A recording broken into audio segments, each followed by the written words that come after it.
You ever notice how the loudest moments in life are the quietest ones? Just a soft click of a door closing. Just one sentence, slipped in like it's no big deal. By the way, Emily, you were adopted. That's all it took. The world didn't explode. No dramatic music, no screams, just silence. And me, sitting there, pretending my heart hadn't just shattered. I already knew. 3 weeks before, during a deep clean of the attic, I'd stumbled across a small locked box tucked behind a pile of old Christmas decorations. Mom, well, the woman I thought was my mom, asked me to help sort through everything. Toss what we didn't need. I almost missed the box, but the lock caught my eye. I picked it open with a bobby pin. Inside, beneath yellowed papers and brittle family photos, was my birth certificate. My real one. The name written under Mother wasn't Sarah, it was Anna. Anna Carter. The father line was blank. That was the day my childhood started to unravel. But I kept quiet. I needed time to process, to plan. Then came my 18th birthday. Morning smiles, balloons, a cake with my name in pink icing. They sang, we laughed. And by that night, my suitcase was packed by the door. Emily, we need to talk, Sarah said gently, sitting stiffly on the edge of the couch. Her hands were twisted together like she was holding on to something for dear life. Mark, my dad, or whoever he was now, stood by the window facing away. You're an adult now, she started, and there's something you deserve to know. I stared at her, but I didn't say anything. I wanted to hear the lie straight from her lips. We adopted you when you were a baby, she said. We were going to tell you earlier, but the right moment never came. The right moment, I whispered. She flinched. Mark finally turned around. It doesn't change how much we love you, he said too fast, but it's time for you to start living your own life. We found a place near your college, Sarah added. It's already paid for. 3 months' rent. That should give you time to get settled. I looked at the suitcase again. It was already zipped. Already waiting. So the decision's been made, I said. My voice didn't even sound like mine. It's not like that, Mark said. We're going through a tough time, financially. He pulled an envelope from his jacket and held it out. There's enough in here to get you through the next couple of months. After that, maybe you could find a part-time job. I didn't take it right away. I just stared at them, these two people I'd loved my whole life. Suddenly, they felt like strangers. Only foster parents would do this to their daughter, I said. It came out colder than I expected. Sarah's face twisted. Don't be cruel, Emily. You're not a little girl anymore. Let us have some peace. That last line hit harder than anything else. Let us have some peace. I didn't cry. I didn't scream. I just took the envelope, grabbed my suitcase, and left. They didn't know I'd already started searching for Anna Carter. They didn't know that the truth had been burning inside me for weeks. The room they rented was small. A twin bed, a tiny fridge, one wooden chair, and a table with a folded note. Inside were bills, paid in full, and a list of contacts in case something broke. It was clean, sterile, like they wanted to be sure I wouldn't have a reason to come back. But I had a reason, and it had nothing to do with them. That box in the attic, that birth certificate, the dash where a father's name should be. It all pointed to one thing. There was another family out there, one that gave me away, one that owed me answers. And now that I was alone, I wasn't going to waste time wondering why they let me go. I was going to find out. I unpacked my things one by one, trying not to think too much. But the moment I sat on the bed, the weight of the day crashed down on me. I cried, not loud, not dramatic, just quiet, tired tears that had waited too long to fall. When it was over, something settled in me. Not peace, determination. It was time to find Anna. Her name had been sitting in the back of my mind for weeks. Anna Carter. Written neatly in faded ink on my real birth certificate. The one I found hidden in a locked box in the attic of the only home I'd ever known. The same day I stopped calling Sarah and Mark Mom and Dad in my head. I started with the internet. Anna Carter wasn't exactly rare, but it wasn't hopeless either. Dozens of hits came up. I clicked through everyone, social media, old newsletters, faculty directories, anything that even remotely matched. After a week of late nights and tired eyes, I struck gold. A decade-old article in a medical ethics journal, The Risks of Experimental Therapy in Psychiatric Facilities, by Dr. Anna Carter, MD, psychiatrist. She had taken a stand against unethical treatment in a private clinic, called Sunrise Center, I think. There were a few more pieces after that. Quiet, thoughtful, well-written. And then, nothing. Total silence. Like she'd vanished. No recent online presence, no LinkedIn, no practice address, just an empty trail. I needed help. So I went to the university where she'd once taught. I figured they'd have something, an old contact number, maybe an alumni directory. "I'm sorry, that information is confidential," the woman at the archive said, barely glancing up from her monitor. "She's my mother," I said, my voice tightening. "I have her name on my birth certificate. I just want to know if she's okay." The woman paused. "Do you have proof?" I pulled the birth certificate out of my bag and slid it across the counter. She looked at it, then up at me, and something softened behind her glasses.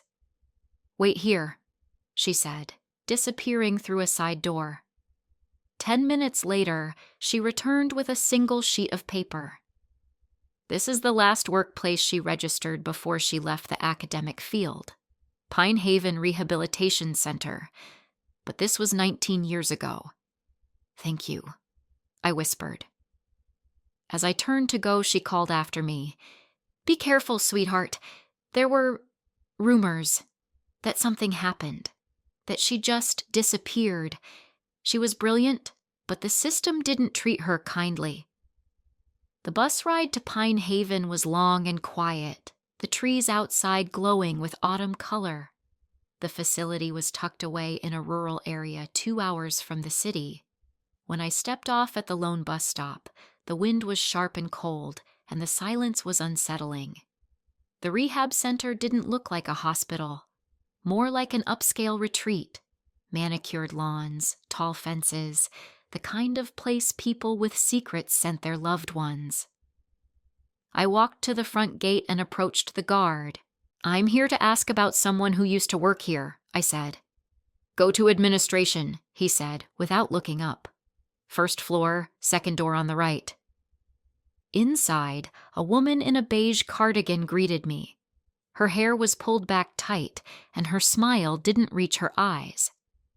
"I'm looking for information about Dr. Anna Carter," I said. "I was told she worked here years ago." She stiffened. "Who are you?" "I'm her daughter." I pulled out the birth certificate and handed it over. She stared at it, then at me. "Wait here." She walked out without another word. A few minutes later, the door opened and a tall man in a dark gray suit walked in. "I'm David. I'm the director here. Come with me, please." His office was clean, minimal. A large window looked out onto a peaceful garden with benches and carefully trimmed bushes. He motioned for me to sit. "So," he said gently, "you're claiming to be Anna Carter's daughter?" "I'm not claiming," I said, my voice shaking. "I am. She's listed on my birth certificate." He took the document, read it slowly, then handed it back. He folded his hands, took a breath, and looked me in the eyes. "Emily, I need to tell you something that might be difficult to hear. My stomach dropped. Your mother did work here. She was an incredible doctor, brilliant, compassionate, ahead of her time. But there was an incident 19 years ago. I leaned forward. What kind of incident? She was involved in a controversial case. Afterward, she began exhibiting signs of psychological distress. Eventually, she was admitted as a patient. She's still here. She never left. My breath caught in my throat. She's here? I whispered. Right now? He nodded. But she's fragile. She hasn't had outside contact in years. I stared at him, my pulse pounding in my ears. She was alive. The mother I never knew. The one I thought had left me. The one whose name had haunted me for weeks. And now I was sitting in the same building. Absolutely. Here's the next part of your story, rewritten with strong emotional stakes, deeper family drama, and a more intimate, personal tone, just like your audience loves. The plot stays true, but the setting and relationships are reimagined to draw out betrayal, buried secrets, and the tension around loyalty and truth. Treatment? I repeated, my voice barely above a whisper. For what? David, calm, polished, rehearsed, folded his hands and leaned forward. I'm afraid that's confidential. I can only tell you that Anna was admitted in an acute state. She was diagnosed with a severe mental disorder. She's been receiving care ever since. I stared at him, my thoughts spinning. I need to see her. David hesitated. That's complicated. In her condition, emotional triggers can lead to setbacks. We rarely allow visits, especially from people connected to her past. But I'm not just someone from her past, I said quietly. I'm her daughter. He studied me for a long moment, then finally gave a small nod. A short visit. Supervised. I'll alert the staff. He picked up the phone. Julia, please prepare Anna Carter for a monitored visitor. When I stepped into the room, my heart jumped into my throat. She was sitting by the window, her back to the door, watching the leaves fall just beyond the glass. Her hair, once auburn from what I'd seen in old photos, was now faded and tied back simply. Her frame looked fragile, like she'd lived too long inside shadows. The nurse beside me spoke softly. Anna, you have a visitor. My mother turned slowly. Her eyes landed on me and stayed there.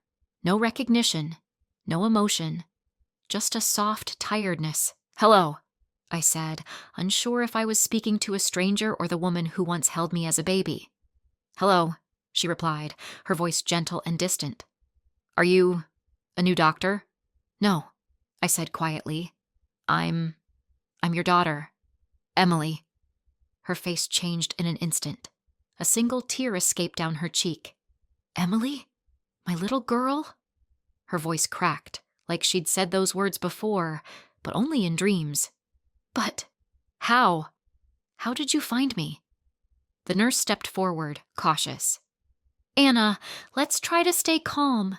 Remember what the doctor said about emotional stimulation. I'm fine, Julia. My mother's voice was clear, focused. Just give us a moment, please. Reluctantly, the nurse stepped back, hovering by the door but still watching. Are you really 18? Anna asked, looking me over with eyes that suddenly seemed too alert for someone locked away. I nodded. I've been counting the days, she whispered. I knew somehow you'd come, but why now? I found the adoption papers, and your name. I needed to know the truth. She reached across the table, placing her hand gently over mine. Then listen closely, sweetheart. You need to be careful. They're always watching. I felt something press into my palm, something small and crumpled. It's time for my medication, she said, louder now, turning to the nurse. And I'm a little tired. Okay, the nurse said softly, walking back to our side.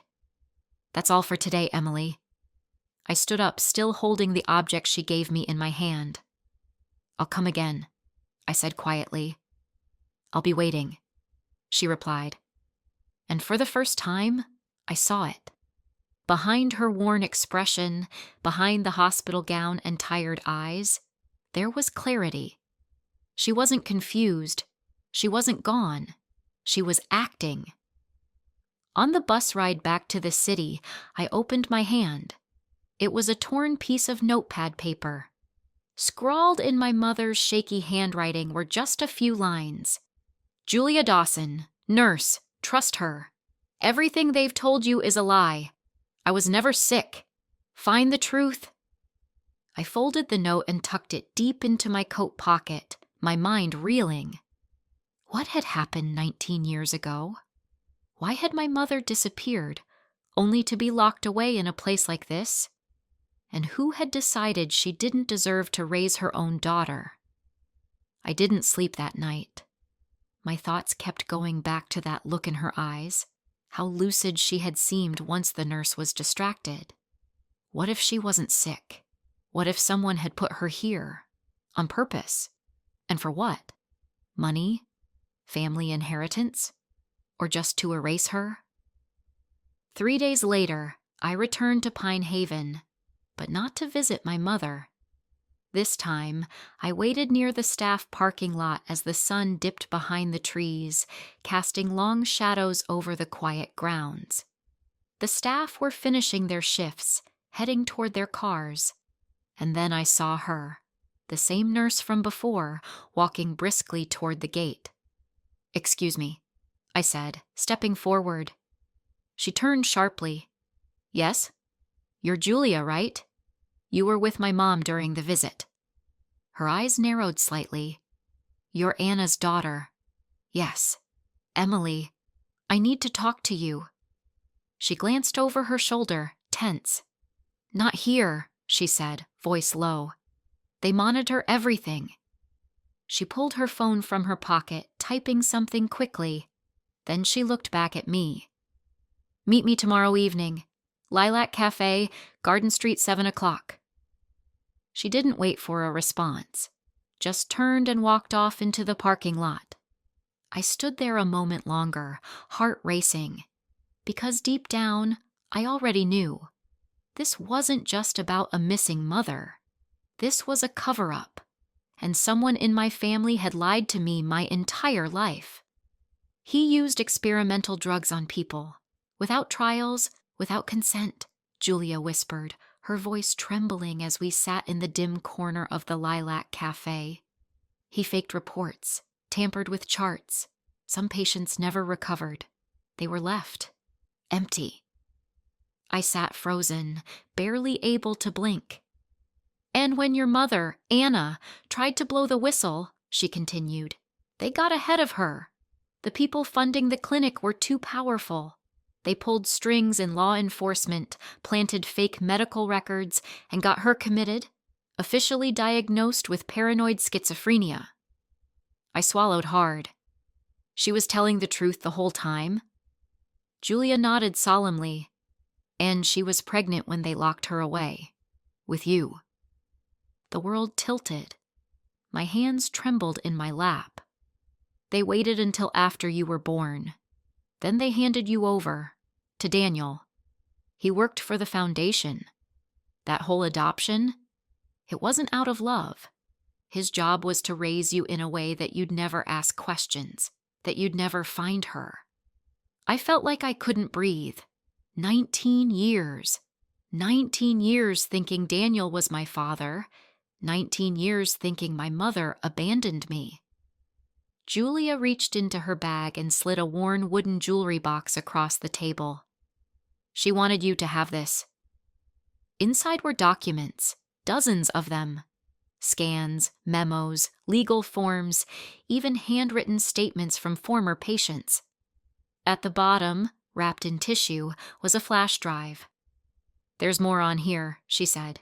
"Real names, victims, witnesses. Your mother kept everything she could, even from inside that place." I pulled out a folded letter, the edges soft and faded. My heart beat faster as I read. My dearest Emily, if you're reading this, it means you found me, and I knew you would. You always had your father's fire and my stubbornness. Everything they've told you about me is a lie. I was never sick. I was silenced. I had proof of what they were doing, illegal treatments, cover-ups, money laundering, and I tried to report it. They made sure I couldn't. You were the only thing that kept me going. I dreamed of you, grew you inside me with love, and then they took you away. But I never stopped hoping you'd come back to me. Be careful. These people, Daniel, the others, they're dangerous. Don't trust anyone connected to the clinic. Get the truth out. And if you can, get me out too. I love you more than you will ever know. Mom, Anna. The letter slipped from my hands, and I gripped the table to keep from falling apart. 19 years in that place, because she tried to do the right thing, and I'd spent my whole life under the roof of the man who helped put her there. What are we going to do? Julia asked gently, eyes full of concern. I looked up, and something inside me hardened. What we should have done a long time ago, I said. We're getting my mom out, and we're burning down everything they built on lies. Finding a journalist brave enough to take the story was harder than I expected. Most of the editors I called wouldn't even meet with me. Some were polite, some weren't. All of them were scared of the same thing, the Langford Foundation. That's what they call it now. A sleek rebrand. New logo, glossy website. But it's the same people behind the same clinic. The same lies. They're a major sponsor, one paper said. They practically own this town, said another. But eventually, we found her. Claire, an independent reporter who'd been blacklisted years ago for digging too deep into pharmaceutical corruption. She read the files I brought and looked me straight in the eye. This is going to blow up everything. The next few weeks were a blur. Claire, Julia, and I worked around the clock. We tracked down former patients from the Langford Center. Most were terrified. Some had lost everything, but a few agreed to speak if we kept their identities anonymous. Meanwhile, I watched the house I grew up in from a distance. Daniel still lived there, still drove the same silver SUV to the foundation office downtown. And one day, I saw him meet with someone outside a building I recognized.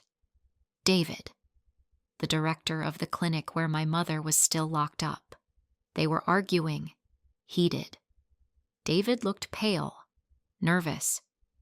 They know, I told Claire. They know someone's talking. Then we need something bulletproof, she said. Something they can't shut down or explain away. I hesitated. Then I need to go back. To my mom. When I returned to Pine Haven, I was careful. I wore a different jacket, parked blocks away, walked instead of taking a cab. David greeted me with a tense smile. "Emily," he said, forcing fake warmth into his voice. "What a surprise. How's your family doing?" I smiled. "They're fine. I just wanted to see my mother." "Of course, but I should warn you, she's in a fragile state. You may not get much from her today." I nodded, said nothing. Inside the room, she was sitting in the same chair, her shoulders slumped, her face thinner than before. "Mom," I whispered, kneeling beside her.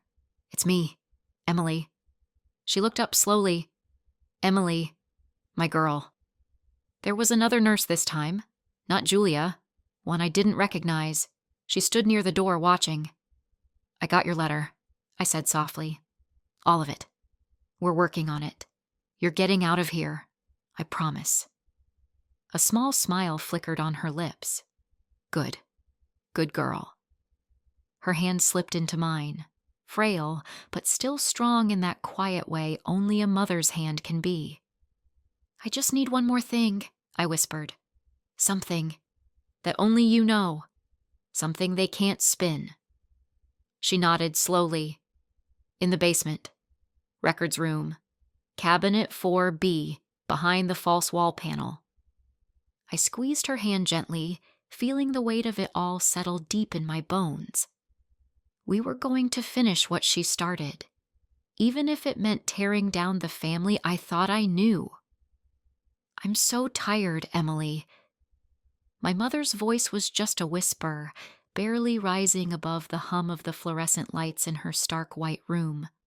Her eyes, dulled by years of medication, locked onto mine. 19 years. They keep me sedated, even when I say no. And if I fight back, they force it, sometimes with restraints. I reached out and wrapped her trembling fingers in mine. Just hold on a little longer, I whispered. I swear to you, it's almost over. She squeezed my hand weakly. You don't understand. These people, Daniel, Langford, the board, they have everything. Power, money, favors owed. They'll bury you if they even suspect you know. I don't care, I said, my voice steel. I'm not stopping until I get you out. The nurse shifted at the door, her expression tight. Just one more minute, I asked, not looking away from my mother. Is there anything else? I pressed gently. Something not in the letter. Something that can shut them down for good. My mom paused, glancing at the nurse, then looked back at me with a slow, deliberate nod. My notebook, she said quietly. The old one, the one I used to hide from Daniel. Where is it? In our old place. Bathroom, behind the radiator. 21 Willow Street, apartment 4. See, I stared at her. You're sure it's still there? She gave a faint, sad smile. Unless someone found it during a deep clean, but I doubt anyone knew to look behind the wall. I'll find it, I promised, pulling her into a final hug. I'll come back for you. This isn't the end. 21 Willow Street.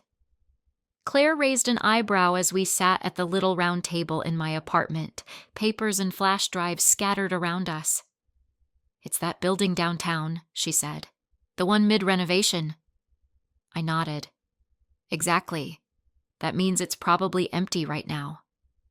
She thought for a second. I've got a guy who owes me a favor.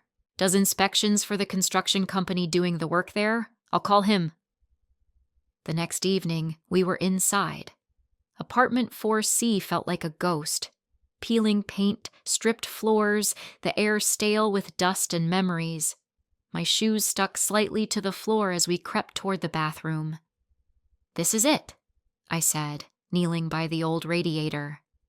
It hadn't been removed yet. Too bulky, probably. Claire handed me a flathead screwdriver. Careful, she whispered. We don't know how much time we have. I felt along the wall, knocking softly on the tile until one sounded hollow. One tile, just one, sat looser than the others. I pried it loose, heart pounding. Behind it, in a shallow crevice, wrapped in cracked plastic. Got it, I breathed. Oh my God, Claire, it's here. Back at my apartment, we unwrapped the bundle and opened the old notebook. It smelled like dust and rusted metal. But inside, every word mattered. My mother had written down everything.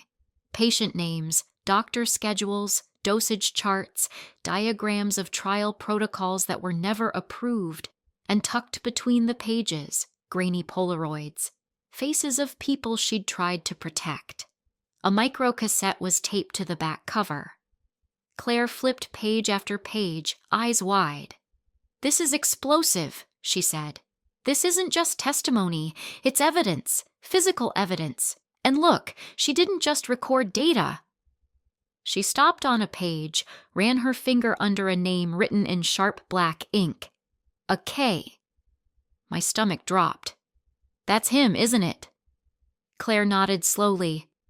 AK offered to take care of the child after the birth. Said it was the price of silence.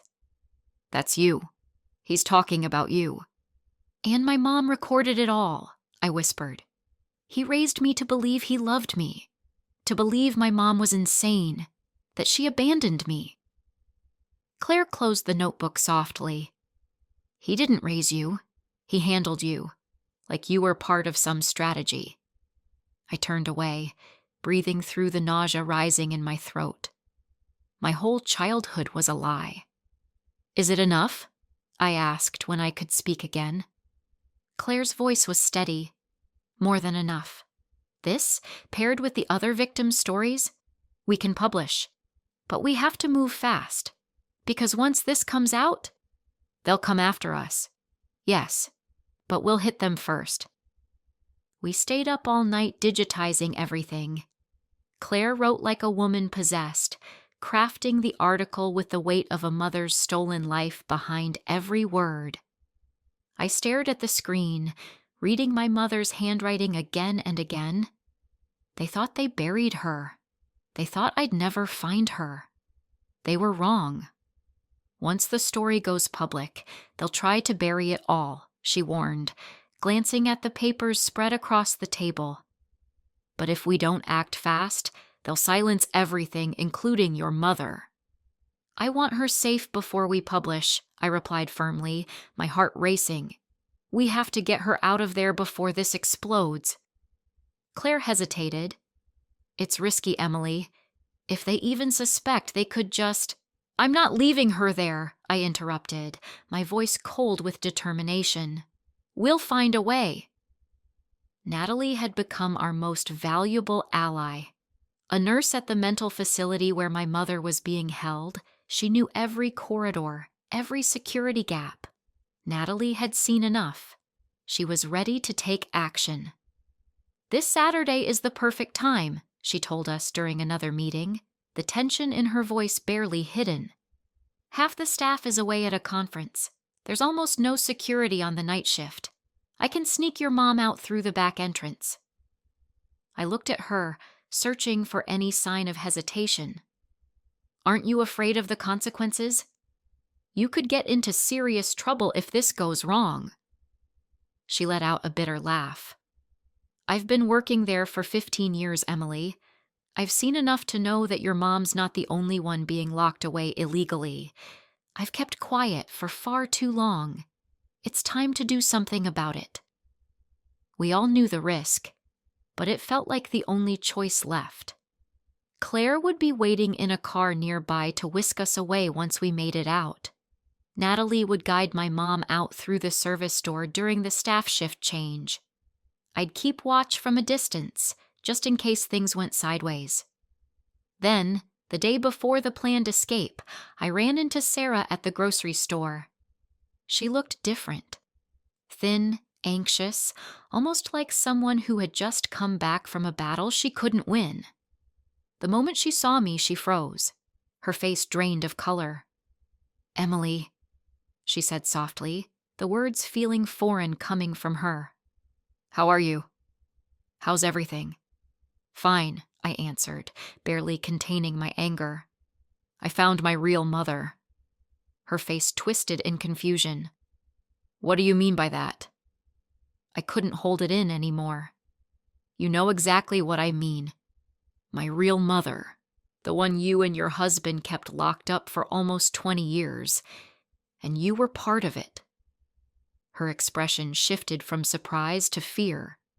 She grabbed my arm urgently. "Emily, please, you don't understand." "I understand perfectly well," I shot back, my voice low and dangerous. "You and Mark are accomplices. You knew what was happening, and you didn't stop him." Sarah looked at me, her eyes flickering with something between guilt and regret. "I never meant for this to happen. When I found out, it was too late. Mark was already deep into it. You were my daughter, Emily. I thought of you as my own. Then why didn't you stop him?" My voice cracked. "Why did you stay silent all these years?" "I was weak," she whispered, tears welling in her eyes. "I was so afraid of losing you. I didn't want to lose you, but I didn't know what to do." I pulled my arm away, the anger boiling inside me. And now, after all this time, you're telling me? Why? Because Mark. He's planning something. She lowered her voice, glancing around nervously. He knows you're looking into things, and he's furious. Last night, I heard him talking on the phone. He said, we need to solve this problem for good, both her mother and the daughter. I froze. The weight of her words hit me like a punch. You're telling me this now? After everything? After you watched me grow up in his house, believing his lies? She nodded, her voice barely a whisper. I'm afraid for you, Emily. He's dangerous, and he'll do anything to protect himself.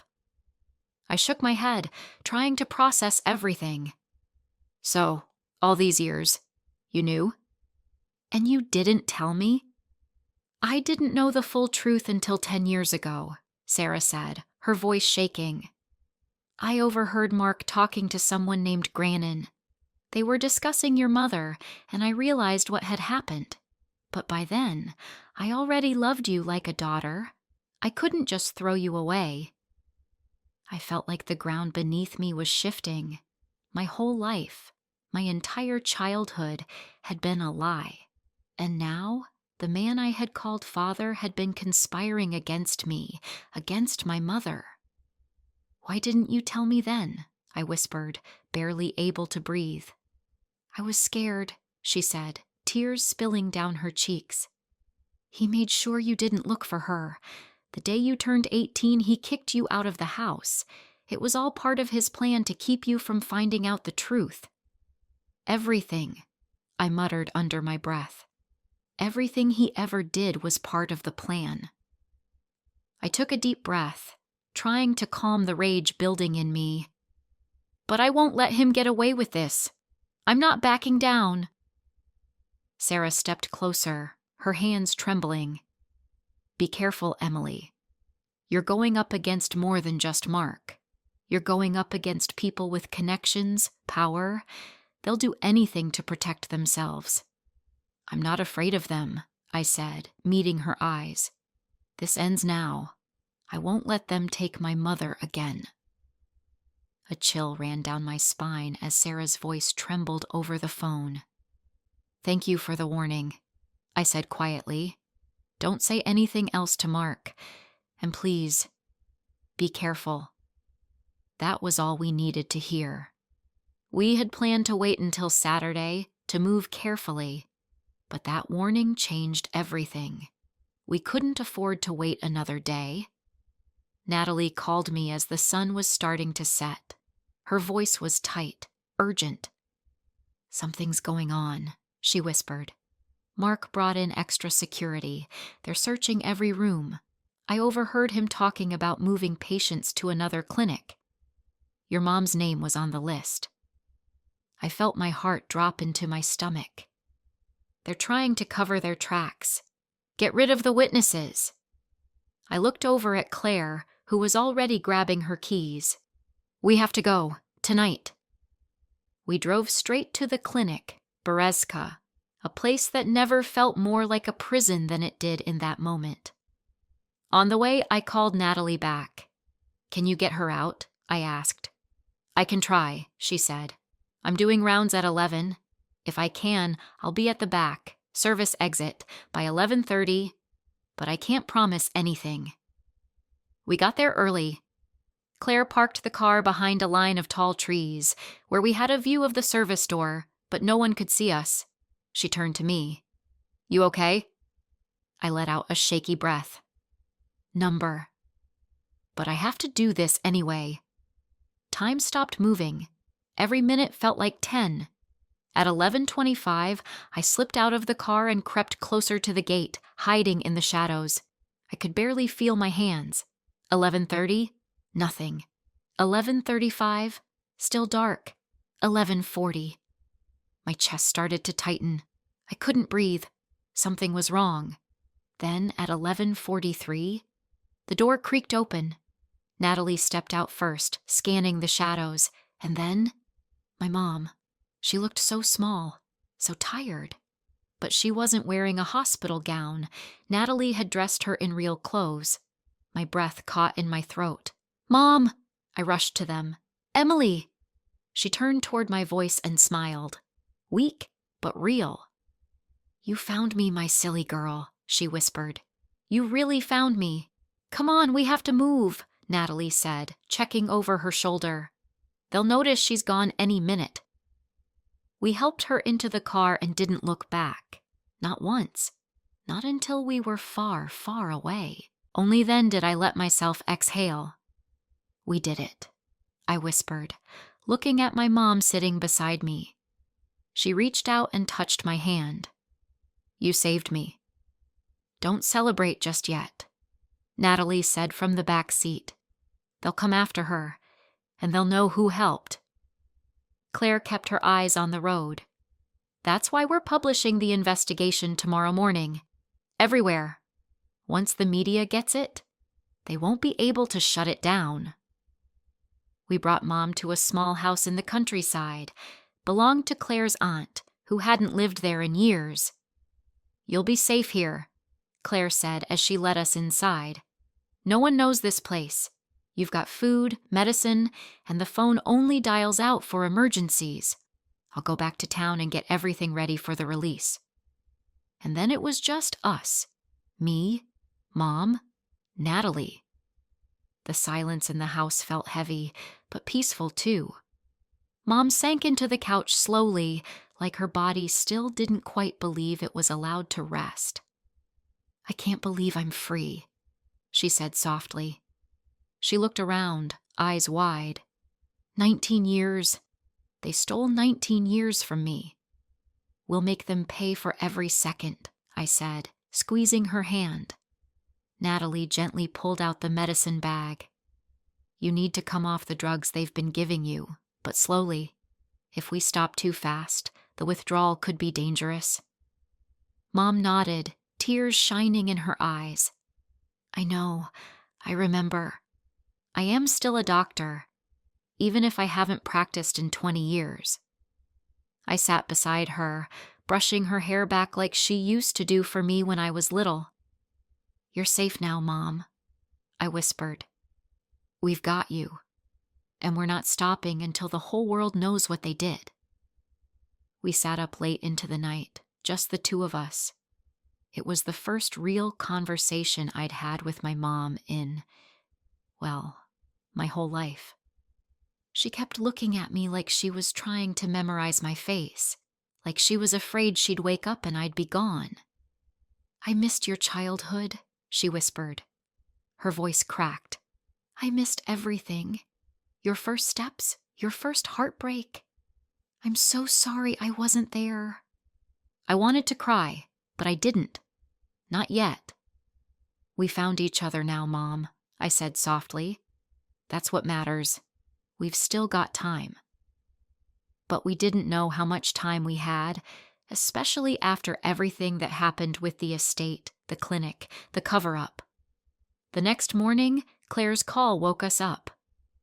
"It's out," she said, barely able to contain herself. "The article went live this morning, and it's already getting picked up by the major outlets. I think we just started something big." I opened my laptop with shaking hands. There it was. Photos, files, names, dates. Even a scanned copy of the old power of attorney document my mom had signed before they drugged her and stole everything. "What's happening now?" I asked. "The police are already at the Foundation's office," Claire said. "They've issued a search warrant. Grannon, the director, he's vanished. But they've arrested CMLEL staff members for questioning." "And what about Mark?" I asked, my heart racing. "He was handling all the legal stuff. The house, the inheritance. He's cooperating," she said flatly. "Trying to save himself. His name's in the documents. They're building a case." We spent the whole day glued to the news. It was like watching a house of cards fall in slow motion. Every hour, more victims came forward. People who had been manipulated into signing over their assets. People who had been misdiagnosed, hidden away. The prosecutor's office announced a full investigation. That evening, Claire called again. Big update. They caught one of the key people, Emily. She was trying to flee the country. And there's something else. She hesitated. A woman named Maria came forward. She said her daughter, Kira, tried to investigate the foundation years ago. She disappeared. No one took her seriously, until now. My mom, who was listening from the couch, leaned forward. "Another victim?" she whispered. "What if she's still alive, just like I was?" Claire promised to pass the lead to investigators. "They also want to speak with you," she added. "Both of you, once it's safe to return to the city." 3 days later, we went back. Mom was still fragile, but the medication doses had been cut down. She was getting clearer every day. She looked like herself again, strong, sharp, determined. The prosecutor's office gave us their full attention. Mom was questioned for hours. She told them everything, how she uncovered the financial documents that didn't match, how she started asking questions, and how after that, everything in her life just stopped. "They took everything," she told the investigator. "My name, my voice, my daughter." I gave my own statement, how I'd spent years thinking my mother was mentally ill, how my Uncle Mark had gained control over the house, the accounts, everything after she was committed. "We've detained over 10 people so far," said the lead investigator, a man who looked like he hadn't slept. "We're still looking for Granin, but Mark is cooperating. He's offered to return what he took." "Not good enough," I said. "He doesn't just get to walk away." "We'll see what the courts decide," the man said tiredly. "And what about Kira Rothman?" I asked. "We're checking every affiliated psychiatric facility. If she's out there, we'll find her." When we left the building, I felt hollow, like everything I'd been carrying for years had finally dropped, and now I didn't know what to do with my hands. My mom took mine gently. "This is just the beginning," she said. "There's still the estate, the trial, the rehab, the healing, but we're going to do it. Together." That week, the Wakefield Foundation scandal was front-page news. Turns out, their ties went deep. Politicians, judges, even doctors at our local hospital. That's why no one ever questioned the paperwork. Why no one ever came looking. Journalists dug into everything. Rigged medical tests, false diagnoses, forged consent forms. While we waited to get Mom's ID reinstated and the house back in her name, Claire let us stay in her apartment. It wasn't huge, but it was safe, and it felt like family. Then, one night, the doorbell rang. I opened it. It was Sarah, the woman who first warned us. She looked completely drained. Her clothes were rumpled, her eyes red like she hadn't stopped crying in days. "Can I come in?" she asked, her voice trembling.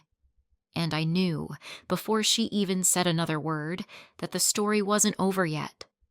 Her voice trembled just enough to make me hesitate, but only for a second. I stepped back from the doorway. "Come in." Mom was on the couch in the living room, wrapped in the old knit blanket Claire had left for her. She looked up as our guest walked in and immediately went still. Her hands, which had been resting calmly on her lap, clenched the edge of the blanket. "Good morning," said the woman softly, eyes darting around the room like she didn't know where to look. I came to apologize. To both of you." It was Sarah, my adoptive father's second wife, the woman who raised me for most of my life, the woman who, for years, I believed had loved me like her own. She sat on the very edge of the armchair across from us, like she wasn't sure if she was allowed to sit at all. "I know no apology can fix what happened," she said, her voice cracking, "but I want you to know I didn't know the truth. Not all of it." Mom didn't say a word. She just stared at her, eyes hard, guarded. When we adopted you, Emily, Mark told me your mother had given you up because of mental illness. He said she couldn't take care of you, that it was the kindest thing we could do. I swallowed hard. I wanted to scream. I wanted to hug her. I wanted her to disappear. I didn't know what I wanted. When did you find out? Mom asked. Her voice was low, controlled, but I knew her well enough now to hear the storm behind it. Sarah looked down at her hands. It was gradual. The phone calls, strangers asking strange questions, people from the foundation showing up unannounced. I started to have doubts. Then I found the documents, medical records, bank transfers, notes in Mark's handwriting. She paused. That's when I realized he wasn't just hiding something, he was running something. So why didn't you say anything? I asked. She met my eyes, and I could see she was afraid to answer. Because I was scared. Mark. He has a way of making people afraid, of twisting things. I told myself I was protecting you, but I was protecting myself. She pulled a folder from her purse and placed it gently on the coffee table in front of us. I signed this over to you, she said. The apartment, the one you grew up in. Mark put it in my name years ago. It should have been yours all along. I stared at the folder, the weight of it pressing on my chest. I can't take that. You should, she said quickly. It's the least I can do. Call it restitution, call it guilt, but please, just take it. Mom placed a hand gently on my shoulder. It's your choice, Emily. I sat there silent. The room felt too quiet, too still. I picked up the folder, not because I wanted anything from her, but because I needed something to hold on to. I'll think about it, I whispered. When Sarah left, the silence stayed with us. For a long time, we didn't say anything. Then Mom looked at me, her eyes wet. Are you angry with me? For what? For not protecting you, for letting them take you. I leaned into her, wrapping my arms around her frail shoulders. Mom, you never stopped fighting. Even when they tried to erase you, you never gave up on me. You held on. I thought about you every single day, she said into my hair. Every birthday, every milestone I missed. It kept me from going crazy. I didn't say anything. I just held her tighter. A month after the article came out, the phone rang. It was Claire.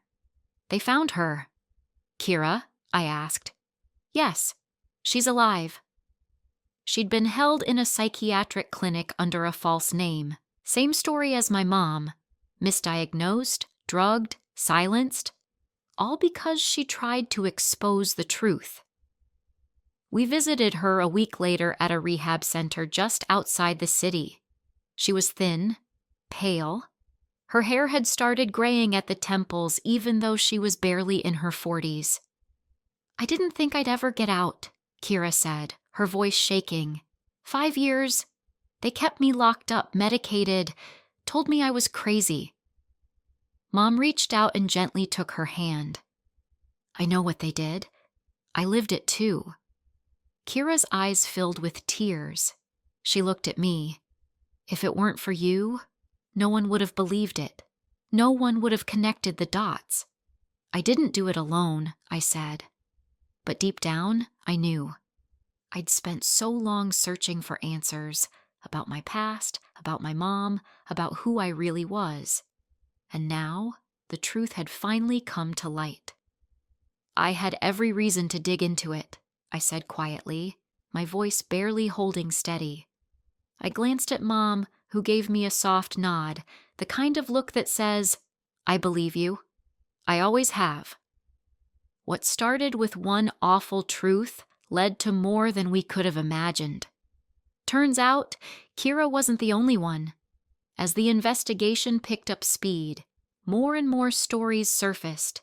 People declared unstable, locked away, stripped of their rights, all to protect the reputation and profits of the family-run foundation. 2 months later, they found Martin Gray-Neen hiding in some coastal villa abroad. He tried to run, of course he did, but they brought him back in handcuffs. And that's when it truly began to unravel. Mom and I were trying to build a new life. After nearly 2 decades in that facility, she had to relearn everything: how to make her own decisions, how to sleep without fear, how to exist without being monitored. It was slow and painful, but we did it together. I got to know her not just as my mother, but as a woman. Sharp, stubborn, fiercely loving. And for the first time, I wasn't alone. 6 months after the story broke, we were invited to a closed meeting with the district attorney's office. 23 of us were in that room. Former patients, doctors who had fought the system from the inside, and family members who had lost years, decades of time with someone they loved. "The case is almost ready for trial," said the prosecutor, a tired-looking man with kind eyes. "We expect multiple convictions. Grannon's foundation has been dissolved, and its assets, properties, accounts have been frozen. Once the criminal case closes, you'll be able to pursue compensation." Compensation. Like money could undo all this. On our way out of the courthouse that day, we saw him, Mark, my adoptive father. He was in handcuffs, flanked by 2 guards, but he still held himself like nothing had changed. Still looked like a man who believed he could talk his way out of anything. He stopped when he saw us. "Emily," he started, but I didn't let him speak. "You filth," I spat. "You lied to me. You lied to everyone. You locked her away and played the hero. On my birthday, you threw me out, knowing I'd finally see the cracks." My whole body trembled with rage. "You're going exactly where you belong. I hope every single day in there feels like the hell you put us through." He didn't respond, just turned pale and dropped his gaze. The guards led him away. Mom touched my arm. "He's not worth your energy, sweetheart." "I know," I said, but my voice broke. "It's just seeing him again. All of it came rushing back." She nodded. "He'll get what's coming. They all will." And they did. The trial started 2 months later and dragged on for almost a year. Every week I sat in that courtroom, watching them, Gray-Neen, Mark, and a dozen others, sit behind the glass wall, finally on the other side of the power. Victims took the stand, doctors, family members, people whose lives had been rewritten or erased entirely. I testified too. I told the court about the journals, the forged records, how I'd found Mom's name buried deep in fake medical databases, how I'd confronted Mark, how he'd turned on me the moment I asked too many questions. Mark wouldn't even look at me. But Mom? She stood tall when she took the stand. She told them everything. How she uncovered the foundation's secrets, how she gathered evidence, how she was thrown into a private facility and diagnosed with something that didn't even exist, and how, one morning, her daughter, me, was just gone. 19 years, she said, looking directly at Gray-Neen. 19 years you stole from me, from us. There's no fixing that. When it was time for the verdict, the courtroom was packed. Grannon, ever the narcissist, stood up with his chin high. "I acted in the name of science," he said. "Progress requires sacrifice." The room erupted with shouting. The judge had to bang the gavel multiple times before order was restored. The sentencing was harsh, but it had to be. Gray-Neen got 15 years, Mark got 12. The others, 5 to 10 each. When the judge read the final sentence, I reached over and held Mom's hand. For the first time since I was taken away, I felt something like peace. She cried silently that night. I wasn't sure if it was relief or mourning all the years that had been stolen from us. After the trial, life didn't magically get easier, but it went on. Mom and I moved into the house that Aunt Margaret had signed over to me before everything came out. The same house I once stood in, desperate for answers. Now it was ours, for real this time. I went back to college, picked up where I left off. Mom slowly started to heal, physically, mentally. Some nights I'd wake to the sound of her screaming from her old bedroom. Memories of being drugged, locked away, misdiagnosed. They clung to her like shadows. I'd climb into her bed like I used to when I was little, and we'd stay up until dawn, talking, crying, learning each other all over again. She told me about her life before the nightmare, how she'd been a brilliant doctor, idealistic, driven, how she believed she could actually change the broken mental health system, how naive that had been.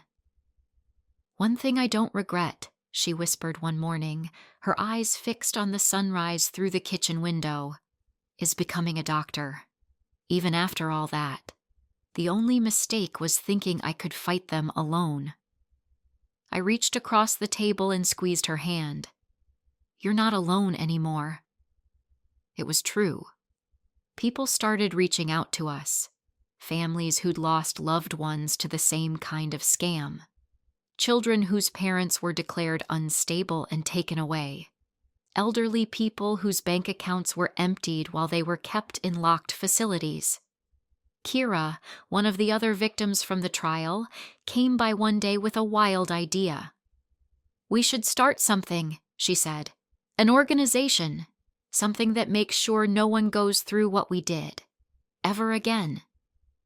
That's how the Truth Foundation was born. A nonprofit run out of our kitchen at first. My mom became its heart and soul. I became its fire. I coordinated volunteers, filed cases, helped reunite families. "You found your purpose," Mom said one afternoon, watching me console a woman who hadn't seen her sister in 6 years. "You have a gift for uncovering the truth." I smiled. "Guess I got that from you. You never gave up, even when no one believed you." 2 years after the trial, I ran into Margaret at the grocery store. She looked frail, older than I remembered. She was leaning on a cane and struggling with 2 heavy bags. "Emily?" She blinked. "Is that you? How's your mom?" I wasn't sure what I expected to feel, rage maybe, but all I felt was tired. "She's good," I said. "She's back to work. I'm finishing law school." "That's wonderful," she whispered and offered a soft smile. "Tell her I said hello." I helped her carry her bags to a small 1-bedroom apartment a few blocks away. She lived simply now, bare, almost sad. "Mark left it all in my name," she explained as she put the groceries away. "But I sold most of it. Gave the money to charity. I couldn't keep what was never truly mine." When I told Mom about seeing her, she was quiet for a while. "You know," she said finally, "we should invite her for tea." I stared at her. "You really want that?" "It's taken me years to let go of bitterness, Emily. 19 years locked away. You learn not to hold on to hate. It just eats you alive." So we did. The first time Margaret came over, the silence was thick, awkward. But then something shifted. She told us she was still visiting Mark in prison. "He's changed," she said quietly. "They say he doesn't have long. Maybe a year." Mom looked at her for a long time. "Did you love him?" she asked softly. "Yes," Margaret said. "Even after everything. Maybe that was my weakness." "No," Mom replied after a pause. "It's not weakness. It's love. And love doesn't always choose wisely." From then on, Margaret would stop by every now and then. She brought homemade pie or a jar of preserves. We kept the conversation on the present: gardens, books, the weather. The past sat between us like an old photograph, but we didn't pick it up anymore. Then, 5 years after Mom came home, we received a package. No return address. Inside were old files, handwritten notes, research, dozens of pages. It was Grannon's. From prison, using nothing but borrowed textbooks and scraps of paper, he'd written a proposed reform for the psychiatric system, page after page of detailed insight and reflection. He had destroyed so many lives, but somewhere in that cold, calculated mind, there had once been a man who believed in healing. Mom stared at the documents in silence for a long time. Then she looked at me. "We'll use them," she said softly. "If they can help even one person, we'll use them." And that was the moment I understood something she'd been trying to teach me all along. Healing doesn't mean forgetting. It means choosing what you do with the pain. That night, Mom and I sat on the porch, sipping tea as the sun dipped below the trees. The past was still there, a scar that would never fully fade, but it no longer defined us. "I never thought we'd have this," she said quietly. "Peace, a second chance." I smiled. "We didn't just get a second chance, Mom. We built it." And for the first time in a long time, the silence between us felt safe. We were finally home. Thank you so much for listening to our story. If it moved you or made you think about the strength of family and the power of truth, please give it a like and subscribe to the channel for more real, emotional stories like this one. Your support means the world.